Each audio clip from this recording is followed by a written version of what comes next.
He was handsome, he was charming, and he was deadly. Glenn Edward Rogers, known as the Cross-Country Killer, drifted from state to state, leaving behind broken lives and unanswered questions. For years, America didn't know how many victims lay in his wake, or if the number was even countable.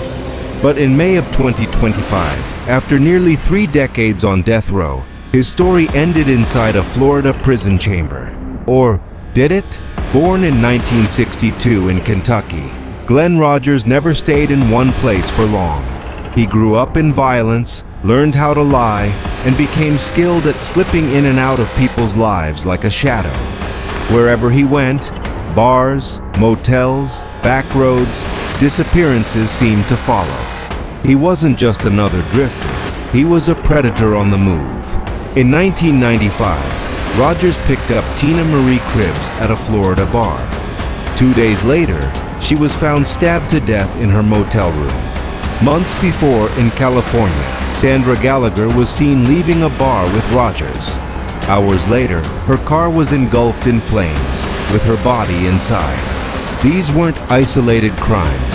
Authorities soon connected him to murders stretching across Kentucky, Mississippi, Ohio, and beyond. And when he was finally caught, Rogers himself boasted, "I've killed 70 women." 70!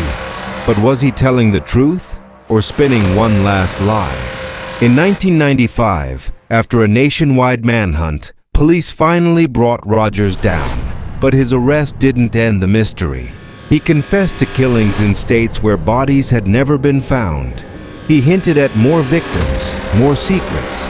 Some even speculated he was tied to the infamous O.J. Simpson case, though evidence never proved it. What made him so dangerous wasn't just the killings. It was the uncertainty.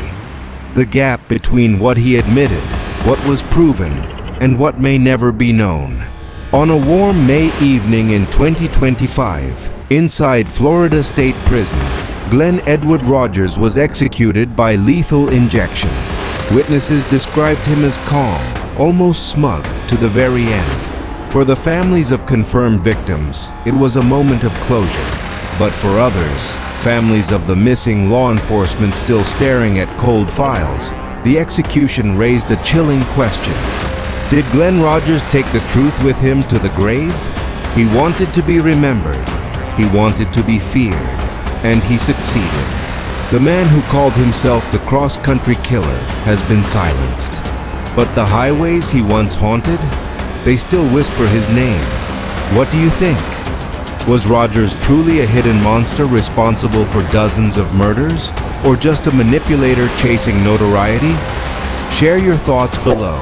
And don't forget to subscribe for more true crime stories that reveal the darkest corners of human nature.